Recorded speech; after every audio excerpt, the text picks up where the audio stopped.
Hi ಎಲ್ರಿಗೂ ನಮಸ್ಕಾರ. ನನ್ನ ಯೂಟ್ಯೂಬ್ ಚಾನಲ್ಗೆ ಸ್ವಾಗತ. ಸೊ ನಾನಿವತ್ತು ಏನು ಹೇಳ್ತಾಯಿದ್ದೀನಿ ಅಂದರೆ, ಈ ಹೆನ್ನ ಪೌಡ್ರನ್ನ ಯೂಸ್ ಮಾಡಾದಮೇಲೆ ಏನು ಯೂಸ್ ಮಾಡಬೇಕು, ಹೆನ್ನ ಪೌಡ್ರ್ ಯೂಸ್ ಮಾಡಾದಮೇಲೆ ಏನು ಯೂಸ್ ಮಾಡಿದರೆ ಹೇರ್ ತುಂಬ ಚೆನ್ನಾಗಿ ಕಲರಿಂಗ್ ಆಗಿರ್ತವೆ, ಹಾಗೆ ಲೆಂತಿ ಆಗಿರ್ತವೆ, ಹಾಗೆ ತುಂಬ ಹೇರ್ ಗ್ರೋತ್ ಆಗಿ ಸಪೋರ್ಟ್ ಮಾಡುತ್ತೆ ಅಂತ ಹೇಳ್ಬಿಟ್ಟು ನಾನು ನಿಮಗೆ ಇವತ್ತೊಂದು ಟಿಪ್ಸ್ನ ನಾನು ಯೂಸ್ ಮಾಡ್ತಾ ಇರೋದನ್ನ ಹೇಳಬೇಕು ಅಂತ ಅಂದ್ಕೊಂಡಿದ್ದೀನಿ. ಅದ್ರ ಜೊತೆ ನಾನು ಅದನ್ನು ಹೇಗೆ ಯೂಸ್ ಮಾಡ್ತೀನಿ ಅಂತ ಕೂಡ ನಿಮಗೆ ತೋರಿಸ್ತಾ ಇದ್ದೀನಿ. ಲಾಸ್ಟ್ ವೀಡಿಯೋದಲ್ಲಿ ಇದೇ ವಿಡಿಯೋ ಹಾಕಿದೆ, ಅದೇ ಆ ವಿಡಿಯೋದಲ್ಲಿ ನಾನು ಹೇಗೆ ಅಪ್ಲೈ ಮಾಡಿದ್ದೆ ಅಂತ ಹೇಳ್ಬಿಟ್ಟು ಇವಾಗ ಅದನ್ನು ಹೇಗೆ ಅಪ್ಲೈ ಮಾಡ್ತೀನಿ ಅಂತ ಇನ್ನೊಂದು ಸರಿ ತೋರಿಸ್ತಾ ಇದ್ದೀನಿ ನೋಡಿ.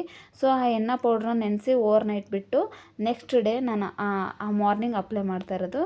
ಇದನ್ನು ನೀಟಾಗಿ ಅಪ್ಲೈ ಆದಮೇಲೆ ಏನು ಮಾಡಬೇಕು ಅಂತ ಹೇಳ್ಬಿಟ್ಟು ಈ ಫುಲ್ ವಿಡಿಯೋ ನೋಡಿ ಗೊತ್ತಾಗುತ್ತೆ. ಆ ಥರ ಮಾಡೋದ್ರಿಂದ ನಮ್ಮ ಹೇರ್ಸ್ ತುಂಬ ಲೆಂತಿಯಾಗಿರುತ್ತೆ, ಹಾಗೆ ತುಂಬ ಕಲರಿಂಗ್ ಆಗಿ, ಅಂದರೆ ಕಲರಿಂಗ್ ಬೇಕು ಅಂದರೆ ಕಲರಿಂಗ್ ಆಗಿರುತ್ತೆ. ಎಷ್ಟು ಚೆನ್ನಾಗಿರುತ್ತೆ, ಶೈನಿ ಆಗಿರುತ್ತೆ ಅಂದರೆ ಅಷ್ಟು ಚೆನ್ನಾಗಿರುತ್ತೆ. ನಾನು ಯೂಸ್ ಮಾಡಿದ್ದೀನಿ, ನನ್ನ ಹೇರ್ ಎಷ್ಟು ಶೈನಿಯಾಗಿ ಕಾಣುತ್ತೆ ಅಂತ ಹೇಳ್ಬಿಟ್ಟು ನಾನು ನಿಮಗೆ ತೋರಿಸ್ತೀನಿ. ಚೆನ್ನಾಗಿ ಇವಾಗ ಮಿಕ್ಸ್ ಮಾಡಿಬಿಟ್ಟು ಇದನ್ನ ಹೇರ್ಗೆ ಅಪ್ಲೈ ಮಾಡೋಣ. ಹೇರ್ಗೆ ಅಪ್ಲೈ ಮಾಡೋದು ಹೇಗೆ ಅಂತ ಹೇಳ್ಬಿಟ್ಟು ನಾನು ಈ ವಿಡಿಯೋದಲ್ಲಿ ತೋರಿಸ್ತಾ ಇದ್ದೀನಿ. ಏನಪ್ಪ ಅಂತಂದರೆ, ಹೇರಿಗೆ ಅಪ್ಲೈ ಮಾಡೋದ್ರ ಜೊತೆಗೆ ಏನು ಟಿಪ್ಸ್ ಹೇಳ್ತೀನಿ ಅಂತ ಅಂದರೆ ಈ ಫುಲ್ ವಿಡಿಯೋ ನೋಡಿದ್ರೆ ನಿಮಗೆ ನೀಟಾಗಿ ಅರ್ಥ ಆಗುತ್ತೆ.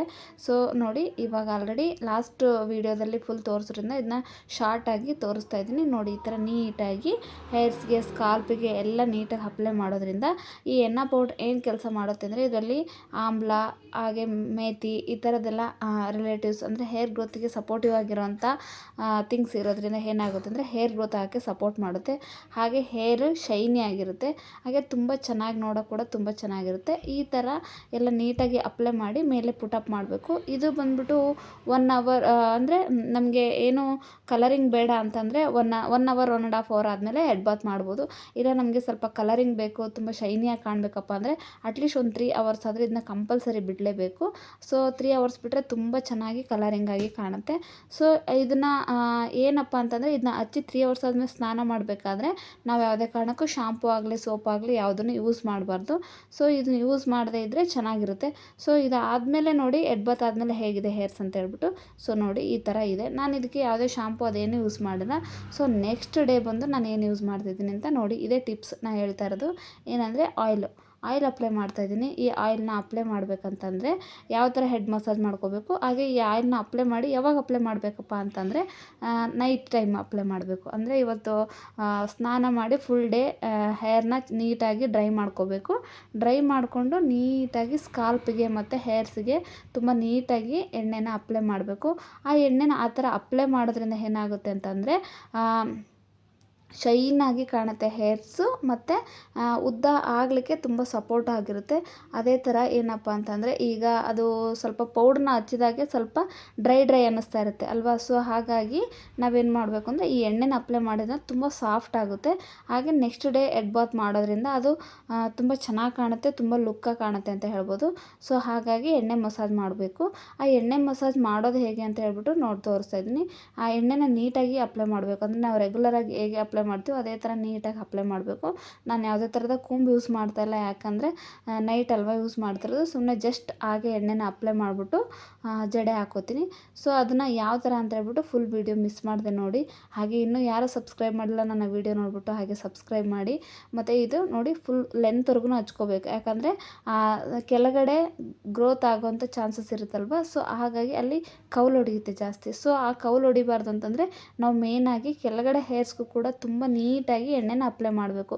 ನಾವು ಎಷ್ಟು ಚೆನ್ನಾಗಿ ಎಣ್ಣೆನ ಅಪ್ಲೈ ಮಾಡ್ತೀವೋ ಅಷ್ಟು ಚೆನ್ನಾಗಿ ಕಾಣಿಸುತ್ತೆ. ಇವಾಗ ಇದನ್ನು ನೀಟಾಗಿ ಹೆಡ್ ಮಸಾಜ್ ಮಾಡ್ಕೋಬೇಕು. ಆ ಥರ ಹೆಡ್ ಮಸಾಜ್ ಮಾಡೋದ್ರಿಂದ ಏನಾಗುತ್ತೆ ಅಂದರೆ ಸ್ಕಾಲ್ಪ್ನ ಸ್ವಲ್ಪ ಕೆರಿಬೇಕು, ಕೆರೆದ್ಬಿಟ್ಟು ಹೆಡ್ ಮಸಾಜ್ ಮಾಡ್ಕೋಬೇಕು. ಆವಾಗ ಅದೇನಾಗುತ್ತೆ ಅಂದರೆ ಸ್ಕಾಲ್ಪಿಗೆ ರಿಲ್ಯಾಕ್ಸ್ ಆಗುತ್ತೆ, ಹಾಗೆ ಹೇರ್ ಗ್ರೋತ್ ಆಗೋಕ್ಕೆ ಸಪೋರ್ಟ್ ಮಾಡುತ್ತೆ. ಈ ಥರ ನೀಟಾಗಿ. ಹಾಗೆ ಇನ್ನು ಕೆಲವರು ಕೇಳ್ತಾಯಿದ್ರು ಎಣ್ಣೆ ಪೌಡ್ರ್ ಯಾವ್ದು ಯೂಸ್ ಮಾಡಬೇಕು ಅಂತ ಹೇಳ್ಬಿಟ್ಟು. ಆ್ಯಕ್ಚುಲಿ ನಾನು ಯೂಸ್ ಮಾಡಿದ್ದು ಹಿಮಾಲಯ. ಎಣ್ಣೆ ಬೇರೆ ಬೇರೆ ಬ್ರ್ಯಾಂಡೆಲ್ಲ ಸಿಗುತ್ತೆ, ಹಿಮಾಲಯ ದ ಬೆಸ್ಟ್ ಬ್ರ್ಯಾಂಡ್ ಅಂತ ನಾನು ಅಂದ್ಕೊಂಡಿದ್ದೀನಿ. ಹಾಗಾಗಿ ನೋಡಿ, ಅದು ಲೈಟಿಂಗ್ಸಿಗೆ ಹೀಗೆ ಸಹ ಕಲರಿಂಗಾಗಿ ಹೇಗೆ ಕಾಣಿಸ್ತಾ ಇದೆ ಅಂತ ಹೇಳ್ಬಿಟ್ಟು. ನಾಳೆ ಇನ್ನು ಆಯಿಲ್ನ ಹಚ್ಬಿಟ್ಟು ಮಸಾಜ್ ಮಾಡಿಕೊಂಡು ಹೆಡ್ ಬಾತ್ ಮಾಡಾದಮೇಲೆ ತುಂಬ ಚೆನ್ನಾಗಿ ಕಾಣಿಸುತ್ತೆ. ನಾನು ಆಲ್ರೆಡಿ ತಮ್ನೇಲೆಲ್ಲ ಹಾಕಿದ್ದೀನಿ. ಅದು ನೋಡಿ ಎಷ್ಟು ಕಲರಿಂಗಾಗಿ ಕಾಣಿಸ್ತಿದೆ, ಹಾಗೆ ಶೈನ್ ಆಗಿದೆ, ಹೇಗೆ ಲೆಂತ್ ಆಗಿದೆ ಅಂತ ಹೇಳ್ಬಿಟ್ಟು 3 ಫೋಟೋನ ನಾನು ತಮ್ನೇಲೆಲ್ಲ ಹಾಕಿದ್ದೀನಿ ಆಲ್ರೆಡಿ, ಎಷ್ಟು ಚೆನ್ನಾಗಿ ಕಾಣಿಸ್ತಾ ಇದೆ ಅಂತ ಹೇಳ್ಬಿಟ್ಟು. ಈ ಥರ ರೆಗ್ಯುಲರಾಗಿ ಕೂಡ ಈಗ ಎಣ್ಣೆ ಪೌಡ್ರ್ ಯೂಸ್ ಮಾಡ್ತಿದ್ದೀವಿ ಅನ್ನೋದಕ್ಕಿಂತ ಜಾಸ್ತಿ ರೆಗ್ಯುಲರಾಗಿ ಕೂಡ ನಾವು ಈ ಥರ ಎಣ್ಣೆ ಮಸಾಜನ್ನ ನೀಟಾಗಿ ಅಪ್ಲೈ ಮಾಡೋದ್ರಿಂದ ಹೇರ್ ಗ್ರೋತ್ ಆಗೋಕ್ಕೆ ಸಪೋರ್ಟ್ ಮಾಡುತ್ತೆ. ಸೊ ನಾವೆಷ್ಟು ಚೆನ್ನಾಗಿ ಎಣ್ಣೆ ಹಾಕ್ತೀವಿ ಹಾಗೆ ಎಷ್ಟು ಚೆನ್ನಾಗಿ ಮಸಾಜ್ ಮಾಡ್ಕೋತೀವಿ ಅದನ್ನ ಹೇರ್ ಕೇರ್ನ ಹೇಗೆ ಮಾಡ್ತೀವಿ ಅನ್ನೋದ್ರ ಮೇಲೆ ಆಗುತ್ತೆ. ಸೊ ಇವಾಗ ನಾವು ಲೈಟಾಗಿ ಹಾಗೆ ಸ್ವಲ್ಪ ನೀಟಾಗಿ ಮಸಾಜ್ ಮಾಡ್ಕೊಂಬಿಟ್ಟು ಅದನ್ನ ಜಡೆ ಹಾಕೋತೀನಿ ಇವಾಗ. ಸೊ ಲೂಸಾಗಿ ಅಂದರೆ ತುಂಬ ಟೈಟ್ ಆಗೋಲ್ಲ, ತುಂಬ ಲೂಸ್ ಆಗೋಲ್ಲ, ಒಂದು ಮೀಡಿಯಮ್ ಆಗಿ ನಾನು ಹಾಗೆ ಸಿಕ್ಕನ್ನ ಕೈಯಲ್ಲೇ ಬಿಡಿಸ್ಕೊಂಡಿದ್ದೀನಿ ದೊಡ್ಡದಾಗಿ. ಹಾಗೆಯೇ ಜಡೆನ ಹೆಣ್ಕೋತೀನಿ ಇವಾಗ. ಸೊ ತುಂಬ ಲೆಂತಾಗಿರೋದ್ರಿಂದ ಸ್ವಲ್ಪ ಕಷ್ಟ ಆಗ್ತದೆ. ಆ ಥರ ಜಡೆನ ಹೆಣ್ಕೊಂಡು ಆಮೇಲೆ ಲಾಸ್ಟಲ್ಲಿ ಕ್ಲಿಪ್ ಹಾಕೋದ್ರಿಂದ ಅದು ಲೆಂತ್ ಆಗೋಕ್ಕೆ ತುಂಬ ಸಪೋರ್ಟ್ ಆಗಿರುತ್ತೆ. ಹಾಗೆ ಏನು ಅಂತಂದರೆ ಕೆಳಗಡೆ ಫೋಲ್ಡ್ ಮಾಡಿ ನಾವು ಹಾಕ್ಕೋತೀವಲ್ವ ಅದರಿಂದ ಕೂಡ ಲೆಂತ್ ಆಗುತ್ತೆ. ಹೆನ್ನಾ ಪೌಡ್ರ್ ಬಗ್ಗೆ ಬೇಕಂದರೆ ನೀವು ಗೂಗಲಲ್ಲಿ ಒಂದ್ಸರಿ ಚೆಕ್ ಮಾಡ್ಬೋದು. ಅದು ಹೇಳುತ್ತೆ ಹೇರ್ ಗ್ರೋತ್ ಆಗೋಕ್ಕೆ ಹೇಗೆ ಸಪೋರ್ಟ್ ಮಾಡುತ್ತೆ ಮತ್ತು ಏನಕ್ಕೆ ಯೂಸ್ ಆಗುತ್ತೆ ಅಂತ. ಡ್ಯಾಂಡ್ರಫ್ ಕೂಡ ಕಂಟ್ರೋಲ್ ಮಾಡುತ್ತೆ ಇದನ್ನು ಯೂಸ್ ಮಾಡೋದ್ರಿಂದ. ಇದನ್ನು ಹಾಕಿ ಹೆಡ್ ಬಾತ್ ಮಾಡ್ಬೇಕಾದ್ರೆ ನಾವು ಶಾಂಪು ಯೂಸ್ ಮಾಡಿಲ್ಲ ಅಂದರೂ ಕೂಡ ಡ್ಯಾಂಡ್ರಫ್ ಏನು ಆಗೋಲ್ಲ. ಸೊ ಹಾಗೆ ಇರುತ್ತೆ, ತುಂಬ ಚೆನ್ನಾಗಿರುತ್ತೆ. ನೆಕ್ಸ್ಟ್ ಡೇ ಹೆಡ್ ಬಾತ್ ಆದಮೇಲೆ ಹೇಗಿರುತ್ತೆ ಹೇರ್ಸ್ ಅಂತ ಕೂಡ ತೋರಿಸ್ತೀನಿ ನಾನು ನಿಮಗೆ. ನಿಜವಾಗ್ಲೂ ನನಗೆ ತುಂಬ ಇಷ್ಟ ಆಗಿರೋ ಇದು ಹೆನ್ನಾ ಪೌಡ್ರು. ಸೊ ನನಗೆ ತುಂಬ ಚೆನ್ನಾಗಿರೋ ರಿಸಲ್ಟ್ ಸಿಕ್ಕಿರೋದ್ರಿಂದ ನಾನು ನಿಮಗೆ ಈ ವಿಡಿಯೋನ ಅಪ್ಲೋಡ್ ಮಾಡ್ತಾಯಿದ್ದೀನಿ. ಸೊ ನೀವು ಒಂದ್ಸರಿ ಟ್ರೈ ಮಾಡಿ ನೋಡಿ ಇದು ಹೆನ್ನಾ ಪೌಡ್ರಿಂದ ಎಷ್ಟು ಯೂಸ್ ಇದೆ ಅಂತ ಹೇಳ್ಬಿಟ್ಟು. ಇದು ಕಲರಿಂಗ್ ಬೇಕು ಅಂದವ್ರಿಗೆ ಕಲರಿಂಗು, ಬೇಡ ನಮಗೆ ಬ್ಲ್ಯಾಕ್ ಅಂದರೆ ಕೆಲವ್ರಿಗೆ ವೈಟ್ ಹೇರ್ಸ್ ಇರುತ್ತೆ, ನಮಗೆ ಬ್ಲ್ಯಾಕ್ ಬೇಕು ಅಂತಂದರೆ ಬೇರೆ ಹೋಮ್ ರೆಮಿಡೀಸ್ ಇದೆ. ಸೊ ಅದನ್ನು ನಾನು ನಿಮಗೆ ನೆಕ್ಸ್ಟ್ ವೀಡಿಯೋದಲ್ಲಿ ಅಪ್ಲೋಡ್ ಮಾಡಿ ತೋರಿಸ್ತೀನಿ. ಸೊ ಅದನ್ನು ಹೇಗೆ ಮಾಡ್ಕೊಳ್ಳೋದು ಅಂತ. ಯಾಕಂದರೆ ಬ್ಲ್ಯಾಕ್ ನಾನು ಒಂದು ಸಾರಿನೂ ಟ್ರೈ ಮಾಡಿಲ್ಲ, ಬಟ್ ನಾನು ಮಮ್ಮಿ ಬೇರೆಯವರೆಲ್ಲ ಟ್ರೈ ಮಾಡಿರ್ತಾರಲ್ವ, ಸೊ ಅದನ್ನು ನೋಡಿದ್ದೀನಿ. ಸೊ ಅದನ್ನು ನಾನು ನಿಮಗೆ ಅಪ್ಲೋಡ್ ಮಾಡಿ ತೋರಿಸ್ತೀನಿ ಹೇಗೆ ಅಂದರೆ. ಯಾಕೆಂದರೆ ನಾನು ಬ್ಲ್ಯಾಕ್ ಯಾವತ್ತೂ ಟ್ರೈ ಮಾಡಿಲ್ಲ, ನನಗೆ ವೈಟ್ ಹೇರ್ಸ್ ಇರೋದ್ರಿಂದ ಕಾರಣ ನಾನು ಯಾವತ್ತೂ ಬ್ಲ್ಯಾಕ್ನ ಟ್ರೈ ಮಾಡಿಲ್ಲ. ಸೊ ನೋಡಿ ಇದಾದಮೇಲೆ ನೆಕ್ಸ್ಟ್ ಡೇ ಹೆಡ್ ಬಾತ್ ಆದಮೇಲೆ ಹೇಗಿದೆ ಅಂತ ಹೇಳ್ಬಿಟ್ಟು. ಇನ್ನು ವೆಟ್ಟಿದೆ ಹೇರ್ಸು. ಇವಾಗ ಹೆಡ್ ಬಾತ್ ಆದಮೇಲೆ ಹೆಡ್ ವಾಶ್ ಮಾಡಾದಮೇಲೆ ನೋಡಿ ಎಷ್ಟು ಚೆನ್ನಾಗಿ ಕಾಣುತ್ತೆ ಇವಾಗ ಹೇರ್ಸ್ ಅಂತ ಹೇಳ್ಬಿಟ್ಟು. ಅಂದರೆ ನಂದು ಕ್ಯಾಮ್ರಾ ಕ್ಲಿಯಾರಿಟಿ ಇಲ್ಲ, ಅದಕ್ಕೋಸ್ಕರ ಇದು ನೀಟಾಗಿ ಈ ಕ್ಯಾಮ್ರಾದಲ್ಲಿ ಕಾಣಿಸ್ತಲ್ಲ. ಫೋಟೋದಲ್ಲಾದರೆ ತುಂಬ ನೀಟಾಗಿ ಕಲರಿಂಗ್ ಕಾಣಿಸ್ತಾ ಇದೆ. ನಾನು ಅದನ್ನು ಫೋಟೋ ಹೊಡೆದ್ಬಿಟ್ಟು ತಮ್ನೇಲೆಲ್ಲ ಹಾಕಿದ್ದೀನಿ, ನೀವು ನೋಡ್ಬೋದು. ಅಷ್ಟು ಚೆನ್ನಾಗಿ ಕಲರಿಂಗ್ ಕಾಣಿಸುತ್ತೆ. ನಿಜ ನನಗೆ ಹೆಮ್ಮೆ ಇದೆ, ಖುಷಿ ಆಗ್ತಿದೆ. ಇಷ್ಟೇ ಉದ್ದ ಹೇರ್ಸ್ ಅಷ್ಟು ಚೆನ್ನಾಗಿ ಕಲರಿಂಗ್ ಆಗಿ ಶೈನಿಯಾಗಿ ಕಾಣಿಸುತ್ತೆ ಅಂತ ಹೇಳ್ಬಿಟ್ಟು. ಈ ವಿಡಿಯೋ ನಿಮಗೆ ಇಷ್ಟ ಆಗಿದೆ ಅಂತ ನಾನು ತಿಳ್ಕೊಂಡಿದ್ದೀನಿ. ಈ ವಿಡಿಯೋ ನಿಮಗೆ ಇಷ್ಟ ಆದರೆ ಶೇರ್ ಮಾಡಿ, ಲೈಕ್ ಮಾಡಿ, ಹಾಗೆ ಕಮೆಂಟ್ ಮಾಡಿ. ನನ್ನ ಹೆಚ್ಚಿನ ವಿಡಿಯೋಗಳಿಗಾಗಿ ಯೂಟ್ಯೂಬ್ ಚಾನಲ್ ಹೋಗಿ ಒಂದು ಸರಿ ಚೆಕ್ ಮಾಡಿ. ಆ ವಿಡಿಯೋ ನಿಮಗೆ ಇಷ್ಟ ಆಗಿದರೆ ಹಾಗೆ ಲೈಕ್ ಮಾಡಿ, ಶೇರ್ ಮಾಡಿ. ಹಾಗೆ ನಾನು ಕಂಡೀಷನರ್ನ ಯೂಸ್ ಮಾಡಿದ್ದೀನಿ, ಅದಕ್ಕೋಸ್ಕರ ಅಂತ ಹೇಳ್ಬಿಟ್ಟು ನೀವು ಕೂಡ ಕಂಡೀಷನರ್ ಯೂಸ್ ಮಾಡ್ಬೋದು.